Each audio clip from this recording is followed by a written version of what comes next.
Hi hello ಎಲ್ರಿಗೂ ನಮಸ್ಕಾರ. Welcome back to my YouTube channel. ಎಲ್ಲರೂ ಹೇಗಿದ್ದೀರಾ? ಎಲ್ಲರೂ ತುಂಬ ಚೆನ್ನಾಗಿದ್ದೀರಾ ಅಂದ್ಕೊಳ್ತೀನಿ. ಸೊ ಇವತ್ತು ನೋಡಿ ಇಲ್ಲಿ ವಿಡಿಯೋದಲ್ಲಿ ಕಾಣಿಸ್ತಾ ಇರೋ ಹಾಗೆ ನನ್ನ ತಂಗಿ ಬೆಂಗಳೂರಿಂದ ಬಂದಿದ್ಲು. ಸೊ ಅವಳು ಬಂದಿರೋ ಖುಷಿಲಿ ಎಲ್ಲರೂ ಕೂಡ ಕೂತ್ಕೊಂಡು ಮಾತಾಡ್ತಾ ಇದ್ವಿ. ಈ ರೀತಿ ಮಾತಾಡುವಂಥ ಒಂದು ಸಂದರ್ಭದಲ್ಲಿ ಒಂದು ಘಟನೆ ನಡೆಯಿತು.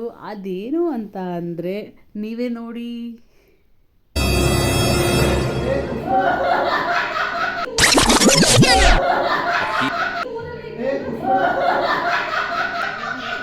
ಏನಿಲ್ಲ, ನನ್ನ ತಂಗಿ ಮಗ ಕಾಫಿ ಗ್ಲಾಸ್ನ ತಗೊಂಡು ನಾವೆಲ್ಲ ಮಾತಾಡ್ತಿದ್ದೀವಿ. ಆ ಕಾಫಿ ಗ್ಲಾಸ್ ತಗೊಂಡು ನನ್ನ ಮಗಳಿಗೆ ಕಾಫಿ ಕುಡಿಸೋದಕ್ಕೆ ಹೋಗ್ಬಿಟ್ಟ. ಸೊ ಇದನ್ನೇ ಅಜ್ಜಿ ಹೇಳ್ತಿದ್ದಾರೆ. ಈಗ ಆ್ಯಕ್ಚುಲಿ ನನ್ನ ತಂಗಿ 6 ಮಂತ್ ಪ್ರೆಗ್ನೆಂಟ್ ಇದ್ದಾಳಲ್ವಾ, ನೆಕ್ಸ್ಟ್ ಹೇಗಿರುತ್ತೆ ಆ ಪಾಪುರ್ಗೆ ಇವನು ನೀರು ಬೇಕಾದ್ರೆ ಕುಡಿಸ್ತಾನೆ, ಕಾಫಿ ಕುಡಿಸ್ತಾನೆ, ಎಲ್ಲ ಮಾಡಿಬಿಡ್ತಾನೆ, ಸರಿಯಾಗಿ ನೋಡ್ಕೊಳ್ಳಿಲ್ಲ ಅಂತ ಹೇಳ್ಕೊಂಡು ಮಾತಾಡ್ತಾ ನಗಾಡ್ತಾ ಕೂತಿದ್ವಿ. ಆ್ಯಕ್ಚುಲಿ ಏನಂದರೆ ಇವತ್ತು ನಮ್ಮ ಮನೆಯಲ್ಲಿ ಒಂದು ಪ್ರೋಗ್ರಾಮ್ ನಡಿಬೇಕಿತ್ತು. ಸೊ ಅದು ಕೆಲವೊಂದು ಕಾರಣಾಂತರಗಳಿಂದ ಅದರ ಕ್ಯಾನ್ಸಲ್ ಆಯಿತು. ಸೊ ಅದೇ ಬೇಜಾರಲ್ಲಿ ನಾನಿದ್ದೆ. ಯಾಕೆ ಅಂದರೆ ಆ ಪ್ರೋಗ್ರಾಮಿಂದ ಫುಲ್ ನಮ್ಮ ಇಡೀ ಫ್ಯಾಮಿಲಿ ಒಂದು ಕಡೆ ಸೇರಿಕೊಳ್ಳುತ್ತೆ ಅನ್ನೋ ಒಂದು ಖುಷೀಲಿ ನಾನಿದ್ದೆ. ಬಟ್ ಅದಾಗಲಿಲ್ಲ ಅಲ್ವಾ ಅನ್ನೋ ಒಂದು ಬೇಜಾರಲ್ಲಿ ನಾನಿದ್ದೆ. ಅದೇ ಟೈಮ್ಗೆ ಸರ್ಪ್ರೈಸಾಗಿ ನನ್ನ ತಂಗಿ ಅವಳ ಫ್ಯಾಮಿಲಿ ಬಂದಾಗ ನನಗೆ ಸಿಕ್ಕಾಪಟ್ಟೆ ಖುಷಿ ಆಯಿತು. ಸೊ ಅದೇ ಖುಷೀಲಿ ಎಲ್ಲರೂ ಸಹ ಕೂತ್ಕೊಂಡು ಮಾತಾಡಿದ್ವಿ. ಮತ್ತು ಅವಳು ಬೆಂಗಳೂರಲ್ಲಿರೋದ್ರಿಂದ ಆಗಾಗ ಬರ್ತಾ ಇರೋದಿಲ್ಲ. ಸೊ ಸಮ್ಟೈಮ್ಸ್ ಬಂದಾಗ ಬರ್ತಾಳಲ್ವ, ಅದರಲ್ಲೂ ಇವತ್ತು ಬಂದಿದ್ದು ನನಗೆ ಜಾಸ್ತಿನೇ ಖುಷಿ ಆಯಿತು. ಈ ರೀತಿ ಎಲ್ಲ ಕೂತ್ಕೊಂಡು ಮಾತಾಡಿ ಆದಮೇಲೆ ನನ್ನ ಮಗಳನ್ನ ಕೆಳಗಡೆ ಚಾಪೆ ಹಾಕಿಬಿಟ್ಟು ಅದ್ರ ಮೇಲೆ ಬೆಡ್ಶೀಟ್ ಹಾಕಿ ಅವಳನ್ನ ಮಲಗಿಸಿದ್ದೆ. ಸೊ ನನ್ನ ಮಗ ಕೂಡ, ಅಂದರೆ ನನ್ನ ತಂಗಿ ಮಗ ಅಲ್ಲೇ ಮಲಗಿದ್ದಾನೆ. ಅವನು ಅವಳನ್ನ ತುಂಬ ಚೆನ್ನಾಗಿ ಆಟ ಆಡಿಸ್ತಿದ್ದಾನೆ. ಬಟ್ ಅವ್ನಿಗಿನ್ನೂ 2 ಇಯರ್ಸ್ ಇರೋದ್ರಿಂದ ಅಷ್ಟು ಗೊತ್ತಾಗಲ್ಲ ಅಲ್ವಾ, ಎಲ್ಲಾದರೂ ಹೊಡೆದು ಬಿಡ್ತಾನೆ, ಏನಾದರೂ ಬಿಡ್ತಾನೆ ಅನ್ನೋ ಒಂದು ಭಯ ಇತ್ತು. ಹಾಗಾಗಿ ಅಲ್ಲೇ ಅವ್ರನ್ನ ನೋಡ್ಕೊಳ್ತಾ ಇದ್ವಿ. ನೋಡಿ, ಅಣ್ಣ ತಂಗಿ ಇಬ್ಬರು ಎಷ್ಟು ಕ್ಯೂಟಾಗಿ ಎಷ್ಟು ಚೆನ್ನಾಗಿ ಆಟ ಆಡ್ತಾ ಇದ್ದಾರೆ. ಅವನು ಕೂಡ ಬೆಂಗಳೂರಲ್ಲಿದ್ದಾಗ ಒಬ್ಬನೇ ಇರ್ತಾನೆ, ಅವನಿಗೂ ಕೂಡ ತುಂಬ ಬೋರ್ ಆಗ್ತಾ ಇರುತ್ತೆ. ಸೊ ಇಲ್ಲಿಗೆ ಬಂದಾಗ ಇವ್ರ ಜೊತೆ ಆಟ ಆಡ್ತಾನೆ. ಇನ್ನೂ ನನ್ನ ಮಗ ಬರಬೇಕು, ನನ್ನ ಮಗನ ಜೊತೆ ಇನ್ನೂ ತುಂಬ ಚೆನ್ನಾಗಿ ಆಟ ಆಡ್ತಾನೆ. ನನ್ನ ಮಗ ಸ್ಕೂಲ್ಗೆ ಹೋಗಿದ್ದಾನಲ್ವ, ಈಗ ಸದ್ಯ ತಂಗಿ ಜೊತೆ ಆರಾಮಾಗಿ ಆಟ ಆಡ್ತಾ ಕೂತಿದ್ದಾನೆ. ನೋಡಿ, ಆಗಲೇ ಅವ್ರ ಅಣ್ಣ ನನ್ನ ಮಗ ಸ್ಕೂಲಿಂದ ಬಂದಿದ ತಕ್ಷಣ ನೋಡಿ ಇಲ್ಲಿ ಇಬ್ಬರೂ ಕೂಡ ಬೆಡ್ ಮೇಲೆ ಬರೋ ಪಿಲ್ಲೋಸ್ ಎಲ್ಲ ಹಾಕ್ಕೊಂಡು ಬೆಡ್ಶೀಟ್ ಎಲ್ಲ ಕಿತ್ಕೊಂಡು ಫುಲ್ ಕುಣಿತಿದ್ದಾರೆ. ಅವ್ರು ಕುಣಿಯೋ ಖುಷಿಲಿ ನಮಗೇನು ಅಂದರೆ ಓಕೆ ಆಟ ಆಡ್ತಾರೆ, ಆಟ ಆಡೋ ಎಕ್ಸೈಟ್ಮೆಂಟಲ್ಲಿ ಎಲ್ಲಿ ಬಿದ್ದುಬಿಡ್ತಾರೆ ಅನ್ನೋ ಭಯ ನಮಗಿತ್ತು. ಬಟ್ ಅವ್ರು ಮಾತ್ರ ಯಾವುದೇ ಭಯ ಇಲ್ಲದೆ ಆರಾಮಾಗಿ ಆಟ ಆಡ್ತಾ ಇದ್ದಾರೆ. ಸೊ ಸಿಗೋದೇ ಯಾವಾಗಲೂ ಒಂದು ಸಲ ಅಲ್ವಾ ಆಟ ಆಡಲಿ ಅಂತ ಸುಮ್ಮನಾದ್ವಿ. ಸೊ ಇವತ್ತು ನಮ್ಮ ಮನೆಯಲ್ಲಿ ನಾನು ಬಿರಿಯಾನಿ ಮತ್ತು ಕಬಾಬ್ ಮಾಡ್ತಾ ಇದ್ದೀನಿ. ನನ್ನ ತಂಗಿಗೆ ಅವಳಿಗೆ ನನ್ನ ಕೈಯಿಂದ ಮಾಡಿರೋ ಬಿರಿಯಾನಿ ಮತ್ತು ಕಬಾಬ್ ತಿನ್ನಬೇಕಂತೆ, ಅದ್ರ ಜೊತೆಗೆ ಬಿಸಿಬೇಳೆ ಬಾತ್ ತಿನ್ನಬೇಕಂತೆ. ಸೊ ಹಾಗಾಗಿ ಈಗ ಸದ್ಯಕ್ಕೆ ನೈಟ್ಗೆ ಬಿರಿಯಾನಿ ಆ್ಯಂಡ್ ಕಬಾಬ್ ಮಾಡಿ ಬೆಳಗ್ಗೆ ಬ್ರೇಕ್ಫಾಸ್ಟ್ಗೆ ಬಿಸಿಬೇಳೆ ಬಾತ್ ಮಾಡೋಣ ಅಂತ ಅಂದ್ಕೊಂಡಿದ್ದೀನಿ. ಸೊ ಅವಳೀಗ 6 ಮಂತ್ ಪ್ರೆಗ್ನೆಂಟ್ ಇರೋದ್ರಿಂದ ಅವಳು ಕೇಳಿರೋದನ್ನು ಮಾಡ್ಕೊಡ್ತಾ ಇದ್ದೀನಿ. ಅವಳು ಕನ್ಸೀವ್ ಆದಾಗಲಿಂದ ಕೇಳ್ತಾ ಇದ್ಲು ಬಿಸಿಬೇಳೆ ಬಾತ್ ಬೇಕು ಅಂತ. ಸೊ ಅದನ್ನು ಮಾಡೋದಕ್ಕೆ ಟೈಮ್ ಬಂದಿರಲಿಲ್ಲ, ಸದ್ಯ ಟೈಮ್ ಬಂದಿದೆ. ಚಿಚ್ಚಿ ತಿನ್ನಿವಂತೆ ಬಾರ ಹೇಳಿ, ಇವಳೆ ನನ್ನ ತಂಗಿ. ಸೊ ಇವನು ಮಗ, ಮೊದಲನೇ ಮಗ. ಈಗ ಅವಳು 6 ಮಂತ್ ಕನ್ಸೀವ್ ಇದ್ದಾಳೆ. ಸೊ ಬಂದಿದ್ದಾರೆ, ಅವ್ರಿಗೋಸ್ಕರ ನಾನಿವತ್ತು ಮಾಡ್ತಾ ಇದ್ದೀನಿ ಬಿರಿಯಾನಿ ಆ್ಯಂಡ್ ಕಬಾಬ್. ಖುಷಿ ಹಾಯ್ ಮಾಡು, ಹಾಯ್ ಹಾಯ್. ಸೊ ಅವಳಿಗೋಸ್ಕರ ನಾನು ಬಿರಿಯಾನಿ ಆ್ಯಂಡ್ ಕಬಾಬ್ ಮಾಡ್ತಾಯಿದ್ದೆ. ಆ್ಯಕ್ಚುಲಿ ಏನಂದರೆ ಅವಳು ಕನ್ಸೀವ್ ಆದಾಗಲಿಂದ ಕೇಳ್ತಿದ್ಲು. ಆ್ಯಂಡ್ ಅವಳಿಗೂ ಬಿಸಿಬೇಳೆ ಬಾತ್ ಮಾಡೋಕ್ಕೆ ಬರಲ್ಲ ಅಂತ ಅಲ್ಲ, ಬಟ್ ನೀನು ಮಾಡಿರೋದು ಬೇಕು ನನಗೆ, ನೀನು ಮಾಡಿರೋದು ಬೇಕು, ನಾನು ತಿನ್ನಬೇಕು ಅಂತ ಕೇಳ್ತಾನೆ ಇದ್ಲು. ಅವಳು ಬಂದಿರಲಿಲ್ಲ ಅಲ್ವಾ, ಸೊ ಹಾಗಾಗಿ ನನಗೂ ಕೂಡ ಮಾಡ್ಕೊಡೋಕ್ಕಾಗಿರಲಿಲ್ಲ. ಬಟ್ ಕೇಳ್ತಿದ್ದಾಳೆ, ಇನ್ನೂ ಮಾಡಿಕೊಟ್ಟಿಲ್ವಲ್ಲ ಅಂತ ಒಂದು ಗಿಲ್ಟ್ ಕಾಡ್ತಿತ್ತು. ಬಟ್ ಇವತ್ತು ಬಂದಾಗ, ಸರ್ಪ್ರೈಸಾಗಿ ಬಂದಾಗ ಅವಳು ಅಂದರೆ ಇರೋ ಪ್ಲ್ಯಾನ್ ಇರಲೇ ಇಲ್ಲ, ಹೋಗೋಕ್ಕೆ ಮತ್ತೆ ಹೊರಟಿದ್ಲು. ಸೊ ಇಲ್ಲ, ನೀನು ಇವತ್ತು ಇರು, ಆವಾಗಲಿಂದ ಕೇಳ್ತಿದ್ಯಾ, ನಿನ್ನ ಆಸೆಗಳನ್ನ ಫುಲ್ಫಿಲ್ ಮಾಡಬೇಕು ಅಂತ ಹೇಳಿ ಇರಿಸ್ಕೊಂಡೆ. ಸೊ ಹಾಗಾಗಿ ಇವತ್ತು ಅವಳಿಗೋಸ್ಕರ ನೈಟ್ಗೆ ಬಿರಿಯಾನಿ ಆ್ಯಂಡ್ ಕಬಾಬ್ನ ಮಾಡಿಬಿಟ್ಟು ದೆನ್ ಬೆಳಗ್ಗೆಗೆ ಬಿಸಿಬೇಳೆಬಾತ್ ಮಾಡೋಣ ಅಂತ ಹೇಳಿಬಿಟ್ಟು ನಾನು ಫಿಕ್ಸ್ ಆದೆ. ಹಾಗೆಯೇ ನೋಡಿ, ಇಬ್ಬರು ಅಂದರೆ ಯಾವಾಗಲೂ ಮೀಟ್ ಆಗೋಕ್ಕಾಗಲ್ಲ ಅಲ್ವಾ. ಸೊ ಮದುವೆ ಆದಮೇಲೆ ಹಾಗೆಯೇ ಅವಳು ಅದರಲ್ಲೂ ಹತ್ರದಲ್ಲೆಲ್ಲರೂ ಇದ್ದಿದ್ದರೆ ಮೇ ಬಿ ಆಗಾಗ ಸಿಗ್ತಿದ್ವಿ. ಬಟ್ ಅವಳು ಬೆಂಗಳೂರಲ್ಲಿರೋದ್ರಿಂದ ಅವಳು ಯಾವಾಗ ಈ ಕಡೆ ಬರ್ತಾಳೋ ಅವಾಗಷ್ಟೇ ಮೀಟ್ ಆಗೋಕ್ಕಾಗೋದು. ಹಾಗಾಗಿ ಮಾತಾಡಿಕೊಂಡು ಇಬ್ಬರು ಮಾಡ್ತಾಯಿದ್ವಿ. ಅವಳು ಈಗ ಆಲ್ರೆಡಿ 6 ಮಂತ್ ಕನ್ಸೀವ್ ಇದ್ದು ಕೇಳ್ತಾ ಇದ್ಲು ನನಗೆ ಈ ರೀತಿ ಆಗ್ತಾ ಇದೆ ಹೆಲ್ತಲ್ಲಿ ಡಿಫ್ರೆನ್ಸು. ಮೊದಲನೇ ಪ್ರೆಗ್ನೆನ್ಸಿಲಿ ಈ ಥರ ಎಲ್ಲ ಇರಲಿಲ್ಲ, ಇದು ಕಾಮನ್ನಾ ಹೇಗೆ ಏನು ಅಂತ. ಹೌದು, ಇದೆಲ್ಲ ಕಾಮನ್ನೇ, ಏನಿಲ್ಲ ಅಂತ ಹೇಳಿ ಮಾತಾಡ್ಕೊಳ್ತಾ ಮಾಡ್ತಾ ಇದ್ವಿ. ಆ್ಯಂಡ್ ಅವಳು ಹೇಳ್ತಿದ್ಲು ಗ್ಯಾಸ್ಟ್ರಿಕ್ ಎಲ್ಲ ಜಾಸ್ತಿ ಆಗ್ತಾ ಇದೆ, ಅದನ್ನೆಲ್ಲ ಹೇಗೆ ಮಾಡೋದು ಏನು ಎತ್ತ ಅಂತ ಕೇಳ್ತಿದ್ಲು. ಸೊ ಓಕೆ, ಅದಕ್ಕೆ ಏನಿಲ್ಲ, ಜಾಸ್ತಿ ನೀರು ಕುಡಿಬೇಕು, ಸ್ವಲ್ಪ ನಾವೇನಂದರೆ ಲಿಕ್ವಿಡ್ ಕಂಟೆಂಟ್ನ ಜಾಸ್ತಿ ತೊಗೋಬೇಕು, ಎಳ್ನೀರದೆಲ್ಲ ಕುಡಿ, ಬಿಸಿನೀರು ಕುಡಿ ಅಂತ ಹೇಳ್ತಾ ಇದ್ದೆ. ಸೊ ಅಂದರೆ ಅವಳು ಹೇಳ್ತಿದ್ದೆ ಫಸ್ಟ್ನೇ ಪ್ರೆಗ್ನೆನ್ಸಿಲೆಲ್ಲ ಈ ಥರ ಇರಲಿಲ್ಲ, ಸ್ವಲ್ಪ ತಲೆ ತಿರುಗೋದಾಗಲಿ ಆ ಥರ ಎಲ್ಲ ಏನಿರಲಿಲ್ಲ. ಬಟ್ ಸೆಕೆಂಡ್ ಪ್ರೆಗ್ನೆನ್ಸಿಲಿ ಹಿಂಗೆಲ್ಲ ಆಗುತ್ತಾ ಅಂತ. ಹೌದು, ನನಗೂ ಕೂಡ ಹಾಗೆಯೇ. ಫಸ್ಟ್ ಪ್ರೆಗ್ನೆನ್ಸಿಲೆಲ್ಲ ಈ ತಲೆ ತಿರುಗೋದಾಗಲಿ ಆ ಥರ ಎಲ್ಲ ಏನಿರಲಿಲ್ಲ. ಬಟ್ ಸೆಕೆಂಡ್ ಪ್ರೆಗ್ನೆನ್ಸಿಲಿ ತಲೆ ತಿರುಗೋದಾಗಿರಲಿ, ಗ್ಯಾಸ್ಟ್ರಿಕ್ ಹೆವಿ ಆಗೋದಿರಲಿ, ಈ ಥರ ಎಲ್ಲ ಆಗ್ತಿತ್ತು. ಬಟ್ ಅದಕ್ಕೆಲ್ಲ ಸೊಲ್ಯೂಷನೇ ಇಲ್ಲ ಅಂತ ಏನಿಲ್ಲ. ಈ ಪ್ರೆಗ್ನೆನ್ಸಿ ಟೈಮಲ್ಲಿ ಅದೆಲ್ಲ ಕಾಮನಾಗಿ ಆಗೇ ಆಗುತ್ತೆ. ಅದಕ್ಕೇನಿಲ್ಲ, ಸ್ವಲ್ಪ ನಾವು ನೀರನ್ನ ಜಾಸ್ತಿ ಕುಡಿದ್ರಾಯಿತು.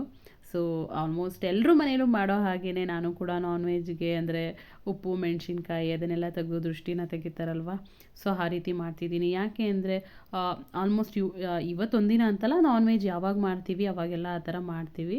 ನೋಡಿ, ನಾವು ಅಲ್ಲಿ ಅಡುಗೆ ಮಾಡ್ತಿರೋಂಥ ಸಂದರ್ಭದಲ್ಲಿ ಇಲ್ಲಿ ನನ್ನ ಮಕ್ಕಳು, ನಮ್ಮಮ್ಮ, ನಮ್ಮ ಅಜ್ಜಿ ಎಲ್ಲರೂ ಸಹ ಕೂತ್ಕೊಂಡಿದ್ದಾರೆ.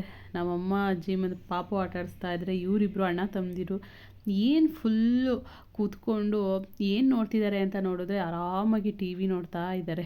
ನೋಡಿ, ಡೋರ ಹಾಕ್ಕೊಂಡು ಚಿಂಟು ಟಿ ವಿಯಲ್ಲಿ ಹಾಕ್ಕೊಂಡು ನೋಡ್ತಾ ಇದ್ದಾರೆ. ಸಾರಿ, ಡೋರಲ್ಲ, ಬೇರೆ ಯಾವುದೋ ಪ್ರೋಗ್ರಾಮ್ನ ಚಿಂಟು ಟಿ ವಿಲಿ ಅವರು ನೋಡ್ತಾ ಇದ್ದಾರೆ. ಎಷ್ಟು ಒಬಿಡಿಯೆಂಟಾಗಿ ಕೂತ್ಕೊಂಡು ನೋಡ್ತಾ ಇದ್ದಾರಲ್ಲ. ಎಲ್ಲ ಮಕ್ಕಳು ಅಷ್ಟೇ, ಈ ರೀತಿ ಒಂದು ಟಿ ವಿ ಇದ್ಬಿಟ್ರೆ ಸಾಕು, ಅವ್ರಿಗೆ ಬೇರೆ ಇನ್ಯಾವುದೂ ಬೇಕಾಗಿರಲ್ಲ. ಎಲ್ಲ ಮಾತಾಡಿಕೊಂಡು ಆಲ್ಮೋಸ್ಟ್ ನಾನು ಚಿಕನ್ ಬಿರಿಯಾನಿ ಆ್ಯಂಡ್ ಕಬಾಬ್, ಸ್ವಲ್ಪ ಗ್ರೇವಿ ಎಲ್ಲ ಮಾಡಿದೆ. ಸೊ ಎಲ್ಲ ಮಾಡಿ ಆದಮೇಲೆ ಮನೆಯವರೆಲ್ಲ ಕೂತ್ಕೊಂಡು ಆರಾಮಾಗಿ ಊಟ ಮಾಡಿದ್ವಿ. ಏನೋ ಒಂದು ರೀತಿ ಖುಷಿಯಾಗುತ್ತೆ, ಎಲ್ಲರೂ ಈ ಥರ ಒಟ್ಟಿಗೆ ಸೇರಿಕೊಂಡಾಗ ಅಡುಗೆ ಮಾಡಿಕೊಂಡು ಕೂತ್ಕೊಂಡು ಊಟ ಮಾಡ್ತೀವಲ್ವ, ಚೆನ್ನಾಗಿರುತ್ತೆ.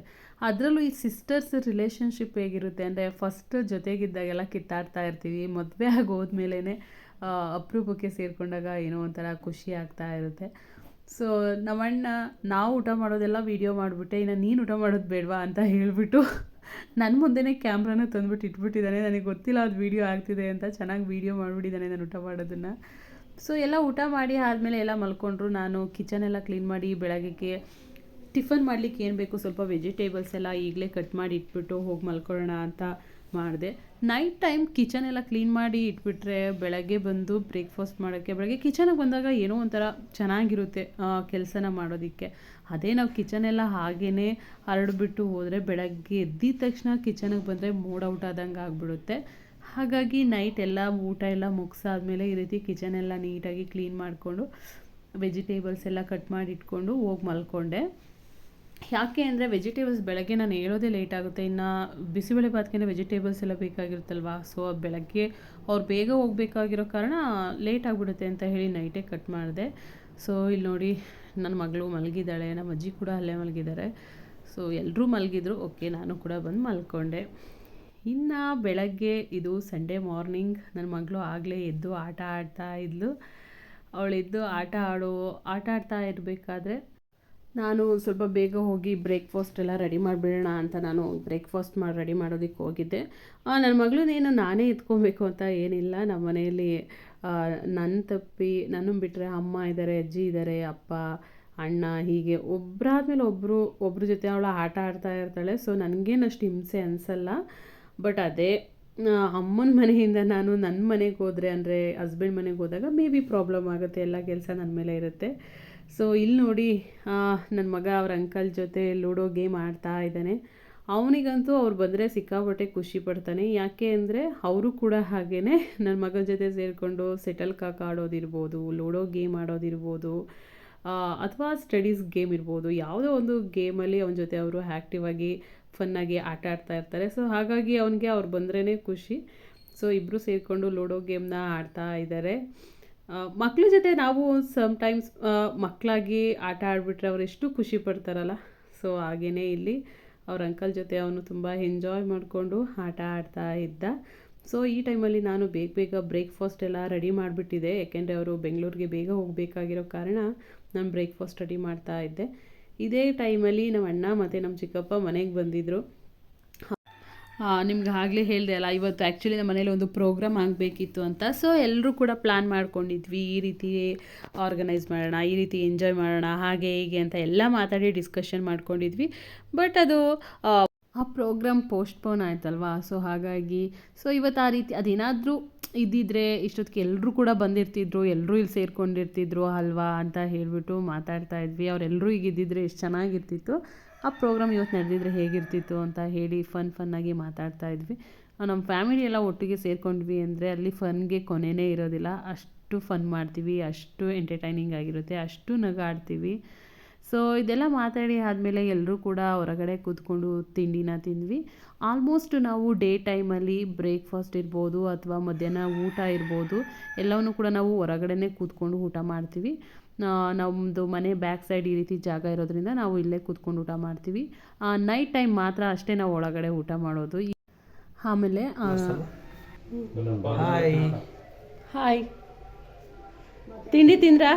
ತಿಂಡಿ ಆಯ್ತು. ಏನು ತಿಂಡಿ ತಿಂದ್ರಿ? ಬಾತು, ಬೋಂಡ, ಮಿಕ್ಸ್ಚರ್. ಸೊ ಹೇಗಿತ್ತು ತಿಂಡಿ? ಸೋ ಸ್ವೀಟ್ ಆಗಿತ್ತು.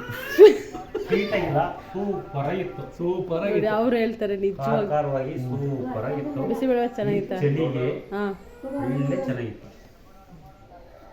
ನೀವು? ನಂಗೆ ಇಷ್ಟ ಆಗಿಲ್ಲ. ಡಿಲೀಟ್ ಮಾಡ್ತೀನಿ ಅದನ್ನು.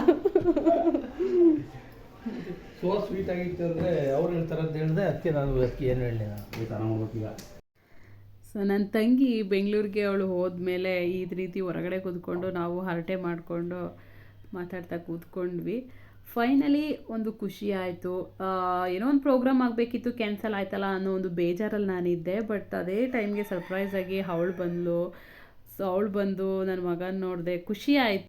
ಅವ್ರು ಹೋದ್ಮೇಲೆ ಮತ್ತೆ ಮನೆ ಖಾಲಿ ಅನ್ನಿಸ್ತಿತ್ತು. ಆದರೆ ಇಲ್ಲಿ ನಮ್ಮ ಅಜ್ಜಿ ಆಗಲೇ ನನ್ನ ಮಗಳಿಗೆ 6 ಮಂತ್ ಕಂಪ್ಲೀಟ್ ಆಯ್ತಾ ಇರೋ ಕಾರಣ ಅವಳಿಗೆ ರಾಗಿ ಸರಿ ಮಾಡಬೇಕಲ್ವ, ಅದಕ್ಕೋಸ್ಕರ ರಾಗಿನೆಲ್ಲ ತೊಳಿತಿದ್ದಾರೆ. ಇದನ್ನು ತೊಳೆದು ಅದನ್ನು ಮೊಳಕೆ ಕಟ್ಟಿ ಒಣಗಿಸಿ ಅವಳಿಗೆ ರಾಗಿ ಪೌಡರ್ನ ಮಾಡಬೇಕಲ್ವ, ಹಾಗಾಗಿ ಆ ಅಜ್ಜಿ ರಾಗಿನ ತೊಳಿತಾ ಇದ್ದರು. ಸೊ ಇವತ್ತಿನ ಲಾಗ್ ಇದಾಗಿತ್ತು, ನೋಡಿದ್ರಲ್ವಾ? ಇಷ್ಟ ಆದರೆ ಲೈಕ್ ಮಾಡಿ.